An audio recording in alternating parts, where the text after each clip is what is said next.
I would like to thank the Ministry of Roads, Transport and Highway for the sanction they have given 200.81 crores on the 17th of October 2023.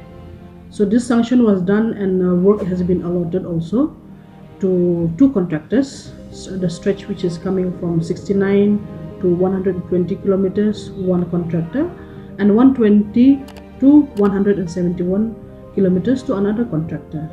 Now this contractor have bidded and they got the contract. Now the contract work, the work is allotted to them about 103 crores and the other one is 60 crores. And the 89.90 crores, it's on process. DPR has been sent to the ministry, and the state government, the MDA government has taken a lot of efforts to reach out and to get the sanction of 200 crores, which is a big congratulations to the MDA government.